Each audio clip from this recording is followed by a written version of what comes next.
Ways to instantly boost your CRS score. Very critical kasi ito yung mga items or points na kailangan mong malaman. So yun yung nangyari sa amin ni Donna.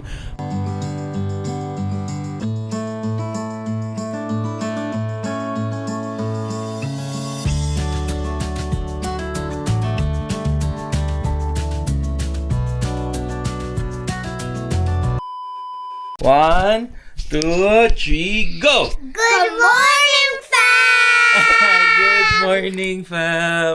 Maayong buntag, maayong adlaw sa tanan. Ayan, happy ang aking mga kids because it's Friday! It's Friday! And it's gonna be the weekend again, fam.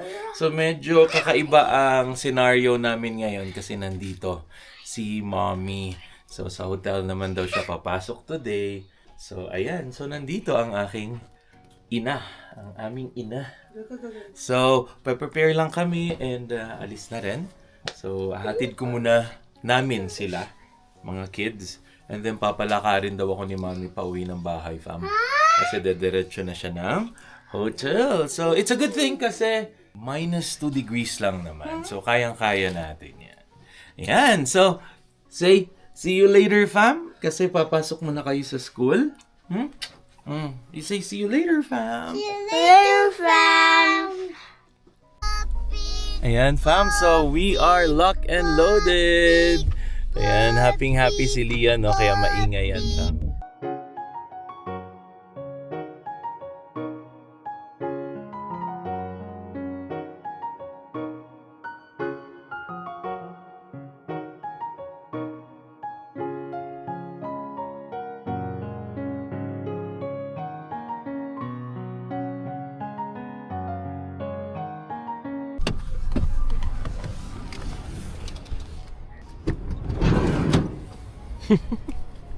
Hi, Kuya. Let's go. Hi, Daddy. Okay, it's Friday. High five. Let's go Friday. Yan, fam. So, the routine is, hatid muna namin si Lianica. And then after that, hatid namin si Kuya.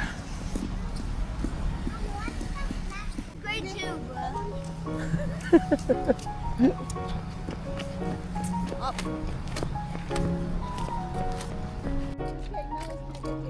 No, it's negative. Everyone is still wearing... Ano si Mami? Papasok na to ng hotel naman. Sipag. Go, go, go, love. Bye-bye. Oh, kiss mo na. Oh my God! Bye! Ayan, fam. So, alis na si Mami. At ako naman, maglalakad ako dito. So, antayin lang natin siya dito sa exit. Okay, love. Bye-bye. Dumi nung van mo. Yep. Sige, car wash natin. Ayan, fam. So, tayo naman, maglalakad na tayo, going there sa bahay. At may ihahabol pa akong meeting in 12 minutes, fam. So, let's go. Ayan, fam. So, while walking, naalala ko, may pinost nga pala akong reel or short. So, medyo nagiging active tayo sa short on sharing some fun facts here in Canada. Ayan. So, nakaka-help din naman yun. Kahit na mga quick 10 to 15 seconds lang. Para nagkakaroon ka ng snapshot on very critical information. So far, parang na-share ko na would be what are the most livable cities here in Canada, ano yung dangerous cities here in Canada. And a good thing, nakita ko to, which is ways to instantly boost your CRS score. So, ito yung pag temporary foreign worker ka or you're still an international student, this is very critical kasi ito yung mga items or points na kailangan mong malaman to really improve your score, CRS score, para mapili ka sa permanent residency pool. Kasi alam naman natin na pataasan niya ng CRS score. So, ang top number 1 method talaga dito, which is yun yung nangyari sa amin ni Donna at yun yung ginawa ko, fam, ay ang provincial nomination. program or ang tinatawag na PNP.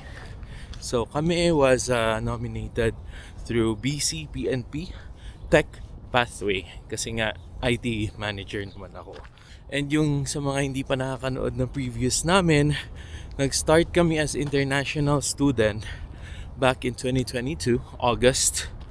And permanent resident na agad kami around July or August then of 2023. So more or less 10-11 months PR na agad kami. It's because of this provincial nomination. Ngayon ang tanong, dun sa original score ko ba, kung walang provincial nomination, mabubunot kami? Hindi. Sobrang hindi. Kasi around 460 lang yung score ko, fam. Or 450. So, parang moonshot talaga para mapili ako. Kasi nag-hover around 490 to 500 at that time yung bunutan ng permanent resident. Ayan, so nung na-approve kami ng provincial nomination, that's plus 600 right away. The next na pilian ng IRCC, kasama na agad kami at nabunot na agad kami. Kasi very aggressive noon, parang kakaroon ng PR selection right away. So, yeah, may note nga dito na it guarantees ITA, which is really, kasi 400 plus 600, that's around 1,000 points na agad kami. So the next nga na PR selection, nakuha na agad kami. Next method is you need to look for a valid job offer. LAMIA backed. This would consist of plus 50 or plus 200 points. So ang laki nito. So given my example, 460 at that time or 450 plus 50, that's gonna be 500 na. Example, kung ito yung naging method ko, 500 na, mabubunot pa rin ako at that time. So, yung base mo na CRS scores plus yung method na pang-boost, ayun, malaking tulong talaga. And yung hindi mawawalang improve your IELTS CELPIP to CLB 9 plus. So, this is gonna be plus 20 to plus 100. So, malaking bagay din talaga pala. If your partner also or your spouse ay okay ang IELTS, sobrang laking tulong din nun ng boost. Another one is the add spouse language test. So, as I mentioned nga, kung yung spouse din ay okay yung IELTS, malaking tulong din. The next one is adding the second official language, which is French. Medyo kulang talaga ang mga Filipinos dito kasi hindi naman tayo French country. The other one is the Canadian work experience. So kung nandito na kayo, international student or temporary foreign worker, and then 1 year, so that's gonna be additional plus 35 to plus 70 points pala, fam. So ang ganda nito kasi lahat magkakaroon nito basta nagwo-work ka lang. Ang next naman ay higher education. So kung kinukuha mo or ang kukunin mo or ang natapos mo ay masters or PhD, may plus 15 to plus 25 points ka. So very good to, and very effective to dun sa mga nag-aaral ng masters. And in our case, yun din talaga yung pinursu namin ni Donna, masters. Kasi nga aside from upgrading, I know na may dagdag siyang points. So mas napabilis ang PR journey namin.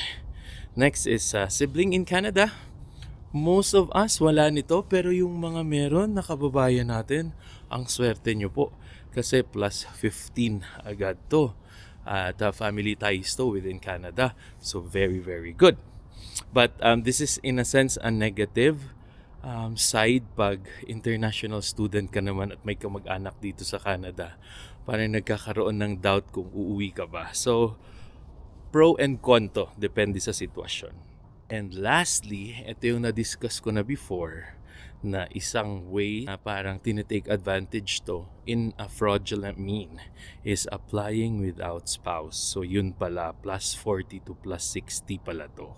So yung iba fam, nagde-declare na wala silang spouse sa bansa nila at mag-a-apply sila as a single guy or a single woman para makuha itong points na to. Which is, at the end, delikado to kasi pag na-discover ng IRCC to, even if you're PR, even if you're a citizen, pwede ka nilang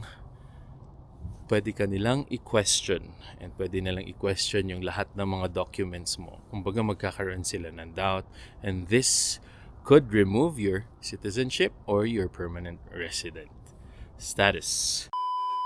There you go, fam. So those are just 10 tips kung paano pataasin pa ang CRS scores nyo. So I hope nakatulong at mabilisan lang habang naglalakad lang si Daddy pa uwi. And I would need to catch my meeting now in 2 minutes. So see you later, fam.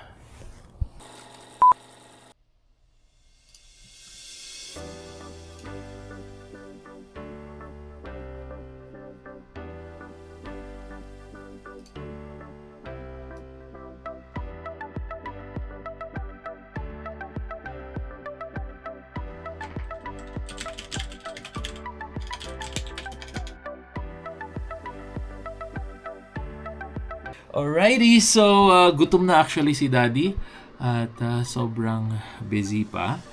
So gumagawa lang ako ng step-by-step deployment plan.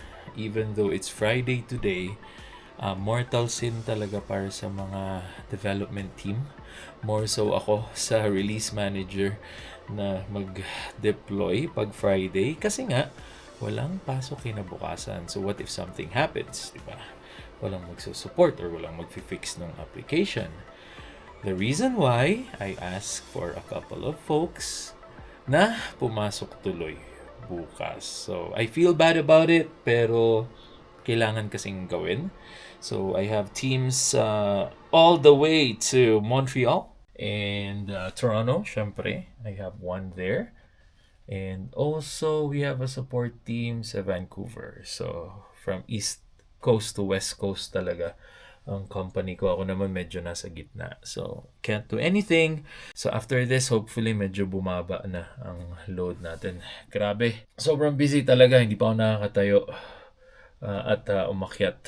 Parang kailangan ko na ngang mag-prepare ng lunch for myself nga pala. So, that's it, fam. And we'll continue the vlog. Let's go. So, nandito ulit tayo sa taas. At napakalamig na naman ng ating panahon. We're back to -7 na naman ngayon. So, ayan. Malamig yan, fam. Pero makulimlim na ang panahon. So, may forecast nga ang Canada weather today na magsusnow pala mamaya. So again, we're back to winter ulit. So ganun lang.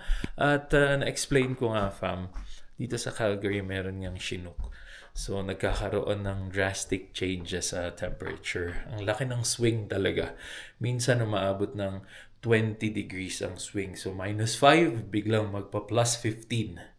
So parang ganon. So yung iba na may mga migraine at sakit ng ulo, naapektuhan talaga sila pag ganun kabilis yung changes ng temperature. So, naiintindihan natin kung bakit yung iba ayaw talaga nila dito sa Calgary kasi nga merong mga ganong factors na kailangan i-consider when it comes to weather. If you recall, fam, last grocery namin, sabi ko nga kay Mami, bibili talaga ako ng sardinas. So since wala si Mami, wala din si Kuya Davon, I just need to prepare lunch for my own. Magsasardinas tayo, fam. Kasi favorite ko din to eh. Minsan parang ito yung pang-reset ko ng palate ko, fam. Kunyari, nag-steak or anything na masarap na pagkain. Parang the next day or the next 2 days, parang gusto kong mag-sardinas lang or noodles or yung sobrang simpleng ulam lang. Kasi parang nakakaumay pag sunod-sunod, gaya ng Christmas and New Year. Kaya parang after ng masarap na kainan, the next day ang kinakain ko, sardinas or super simple food lang. So, there you go. Luto lang tayo ng mega sardines. Yan. So, mega sardines, baka naman, pag nag 2 million subscribers kami, mamimigay na tong mega sardines. So, let's go! Hindi ko makita, fam, yung hot na sardinas. So, what I'll do is, lagyan na lang natin ng sili. Yung normal na sardines. So, since mahilig nga tayo sa maanghang.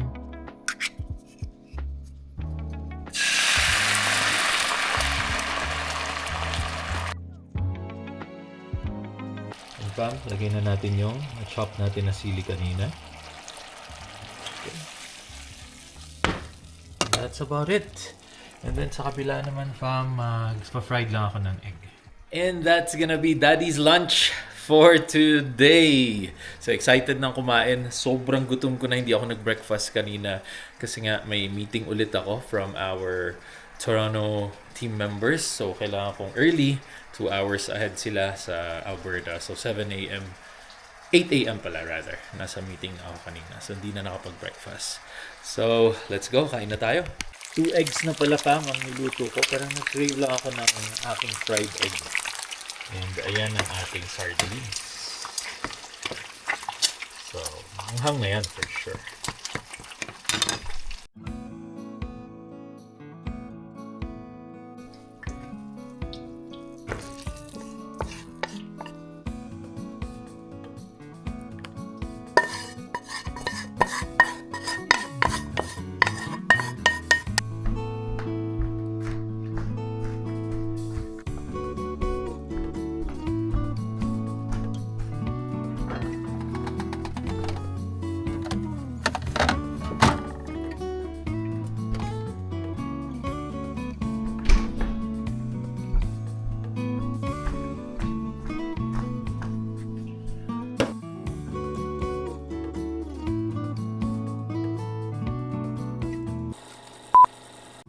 Hi fam! So sunduin na natin si Kuya. At ayun nga, parang uulan. Pero dahil malamig, feeling ko baka mag-snow na mamaya. So bilisan lang natin. At sobrang makulimlim talaga ang panahon. There you go.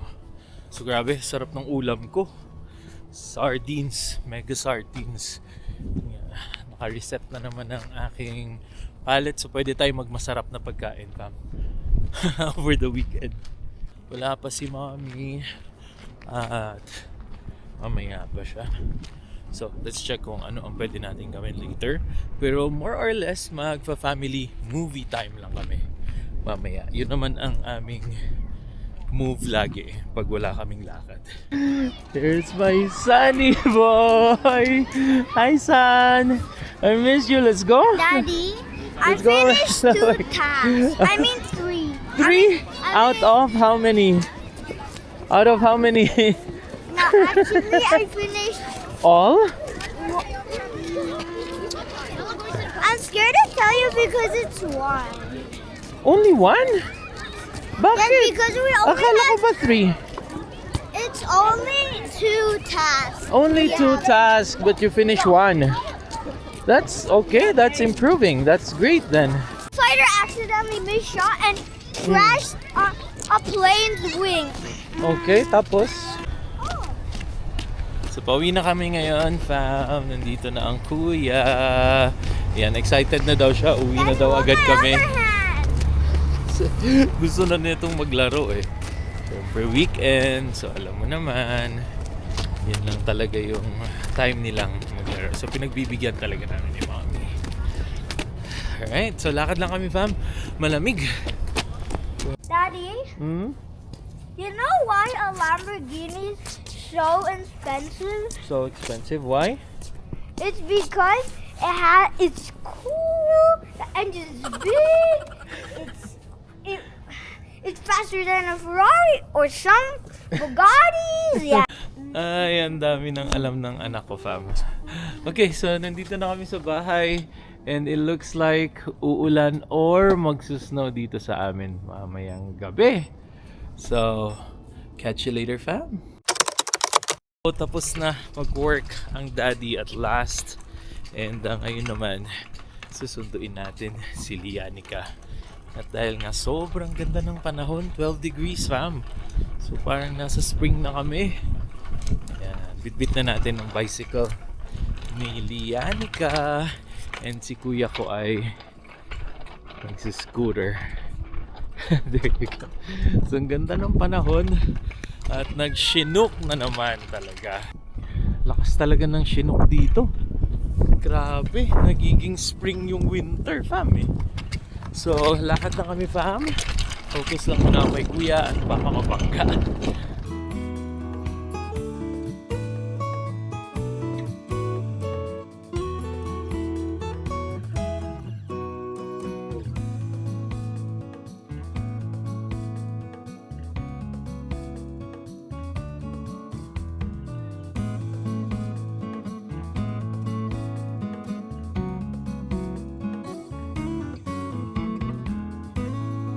That's Kuya's surprise, Lian! Daddy, put this inside so it won't get Opo. blew away. Okay po. You see, look at Kuya's surprise for you. Wow. Thank you. Daddy!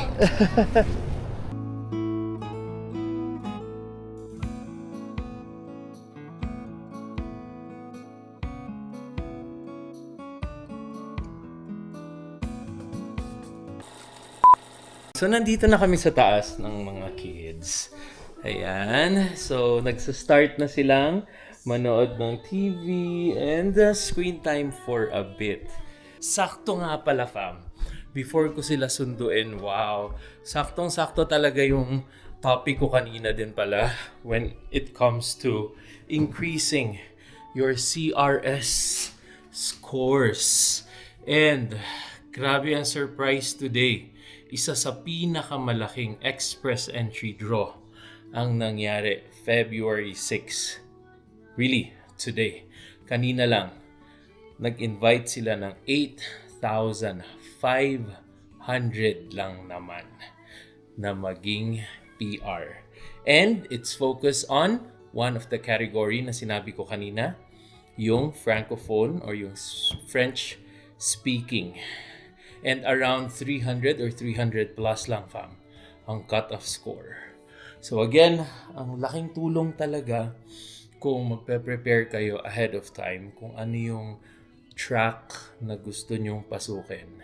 Kailangan nyo talagang pag-isipan ng mabuti. So it's either when it comes to the province, when it comes to work, kasi ang work kasi nandun ang PNP, nandun ang Lamia back. So madami siyang consideration na when it comes to work. And this one, another one, which is the language, which is the Francophone, in a sense, pathway nangyari. So, ang galing at ang ganda ng draw. So, sobrang dami ang magiging permanent resident. So, sa mga kababayan natin dyan, huwag nating tanggalin tong option na to. Kung pwede kayong mag-aral, may free time kayo.